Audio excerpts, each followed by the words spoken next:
Hello everyone, welcome back again. Thank you for tuning in.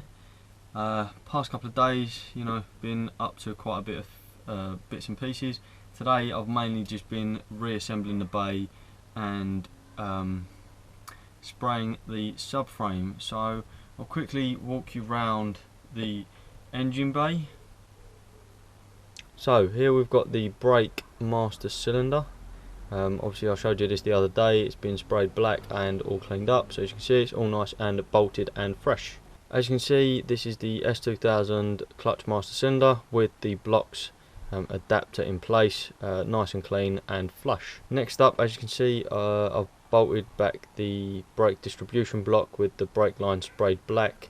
The subframe has also been sprayed black just to keep things nice and clean. Okay, so now that you've seen what I've been getting up to in the engine bay and obviously the colour, I haven't yet polished it, so bear in mind, that aspect. Josh come over earlier to help me, so again, thank you very much, Josh. He also suggested using a clay bar to get any contamination from the paint, and then polish it, then wax it. So that will be at some stage what I'm working on at the moment. So at the minute, as you can see, it's a bit of a mess in here once again. But the other day, in the evening, I basically burnt the bushes out of this upper control arm, making way for the poly bushing, which is also going to have a poly bush on there.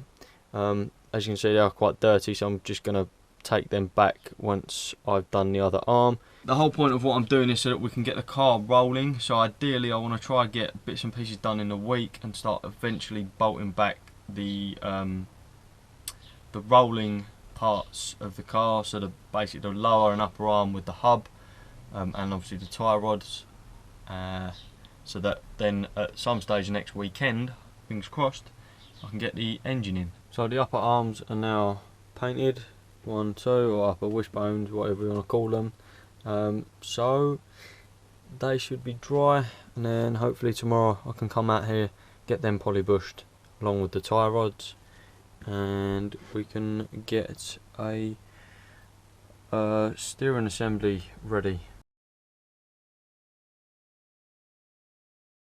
So more has been done.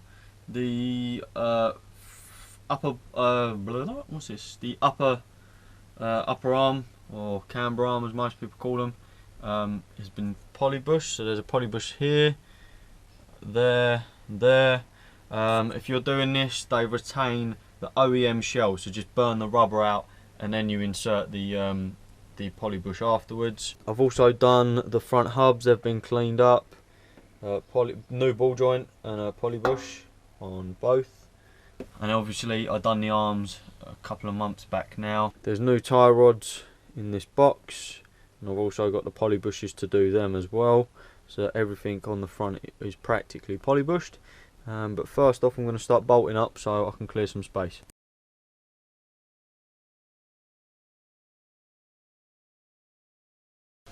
So just to update everybody, because honestly I've not edited any of the previous footage, so I don't know where I'm at. Just to let you know what I'm doing now. So let's go. Ignore the mess, I have had a tidy up. These are the 621 coilovers that came off of my hatchback. These were the original set of first coilovers, bar the test subject from Adam. So yep, still repping the originality there. I need some tools because I've got to go to the breakers yard in a moment. The forks on the poverty spec Civics, which come with these arms here, are a lot thinner in regards to the gap, whereas if I go out to the car on the LCA, it's a lot wider. I need like another inch before these will clear, and whilst we're talking about that, I'll go show you what I've done. So there's the engine bay, all nice and painted. Lines are black, subframe's black, lower arms are black, master cylinder obviously painted, S2000 clutch master cylinders on there. The colour of the bay still needs to be polished, so please ignore that. And for anyone that's painted their bay and is worried about cracking, I've installed these plastic nylon washers behind the bolts, and they're basically taking the impact of the force, obviously still keeping the upper arms inside all nice and secure. So I don't know how well this is going to show up on camera because everything's black, but I took back the original underseal or stone chip, but I've left some of it in because it didn't seem like it needed to come out, and I've stone chipped this with Halfords. No, the wax. It's made by the same company as Waxall anyway, so that's stone chipped. Upper arms are in with obviously fresh poly bushes. Hub assemblies on, lower arms on with the fresh poly bushes, but this is what I mean. So this is what I mean about them being too thick. Like the stock arm comes here, sorry, stock fork, whereas the fork that I need is like literally half inch here and half inch there, so it needs an extra inch to clear. And obviously that bit there is for the anti-roll bar, hence why I've swapped these arms out.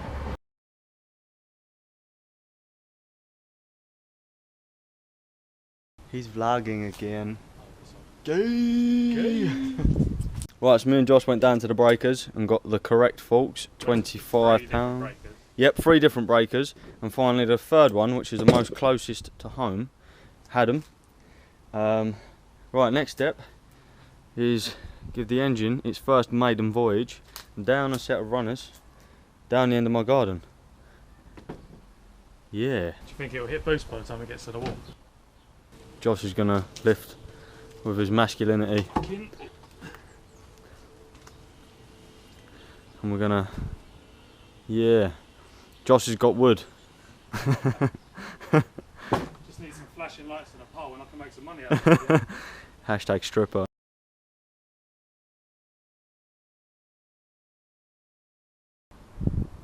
So the engine's in. As you can see, Josh is filming on the floor.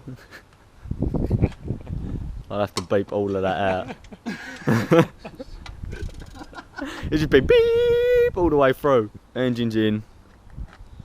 Josh is on the floor. Much swearing. Actually, no, not much swearing. Pretty simple and straightforward. Yeah, buzzing. So, it is another day. I'm going to be honest, I can't remember how much I filmed yesterday with the engine going in. I know I showed, I think, like where it is. But yeah, quick heads up on what's going on around here. So, as you can see from the nice dangling of wires, I'm currently on the wiring stage, but also the shed is now clean, and you take a step inside. There's a lot more room to manoeuvre around. I've busted out my electrical box just because obviously I'm onto this. This is actually the stock D16Z6 loom, and I went and plugged it in on the car, but I de-skinned it first. Probably a mistake, because then when it come to it, everything's jumbled like this. So with the original loom, what the plan is, what is the plan, Stan? The plan is to try and keep all wires bundled like this, and then only undo them as and when I begin the tucking process, when it's actually bolted onto the engine. But yeah, it's just been a case of trying to find what goes where. With the OBD1 cars, they have these style plugs.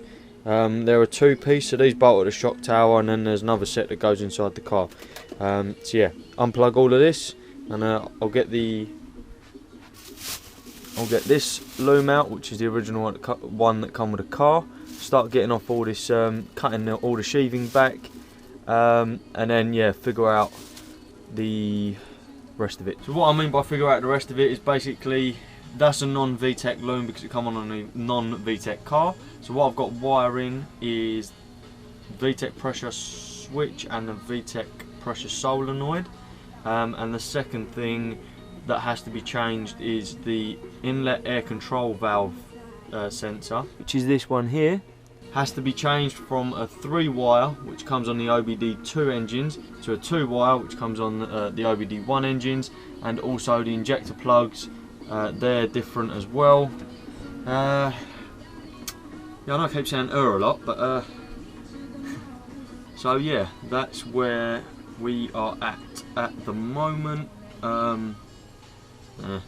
See how I get on really. I'm just playing it by ear at the minute. I really don't want to mess this wiring up because it could just cause problems down the line. no, my luck, something will happen wiring based. So yeah. Okay, so it turns out on a D series, the air intake the IACV, which is the intake air control valve. The intake air control valve is actually 2 wires, not 3 wires. I believe 3 wires is for the B series and any twin cam engine. Not too sure, but that's what I've got in front of me, so that's what I'm dealing with. Yeah, so at the minute it's just a case of cut the injector plugs and solder on the new ones to match, because they're OBD1. D-pin, re-pin, cut and solder. So yeah, what I'm going to do is just remove all of this sheathing from this wiring. Again, I won't do what I've done with the previous stuff and have it all in a mumbo jumbo. I figured out where most of the stuff is. The only thing that at the moment is confusing me is the distributor. I know you can get a conversion harness, but I'm trying to keep the money spend to a minimum. But if that's my last resort, then that's my last resort. But I'll keep you guys updated. So yeah, I won't film all this boring cutting stuff, because it is boring and time consuming. So right, so this is probably going to be it for today and probably the end of the episode, but I'll show you the wiring. So as you can see down here, I've got the loom, and as you can see it's very different as it's a single piece, whereas the other loom's a bit of a mess. All these blue bits of electrical tape, just where I've removed the original. I didn't want it to bundle out. Anything that's got a little yellow bit of electrical tape on it is just to state that work needs to be done on there. So that one there is the oil pressure sensor, because it come off when I was taking the original one off the car. Down here I've got the air intake sensor, which is already luckily 2 wires, so that's just a cut and solder job. And what else have we got? I've clumped together all the stuff. Ah, here we go. And here are the 4 injector plugs I need to cut and sort out, basically cut and solder as well. I think that's it. Yeah, and then it's just the case of actually wiring in VTEC down here into these plugs. As you can see, there is quite a few spare pins, but that's for a later date. Probably, I don't know actually, but it'll get done. Thank you very much everyone, as usual, for tuning in. Please do subscribe to the channel. Didn't really make this out to be kind of, you know, follow me. It was just mainly for me to document what I've been doing, so that I can look back on it and at a later stage in life and go, yeah, you know, I put the effort in, and hopefully it helps others out and everyone can appreciate everything. So yeah, thank you very much.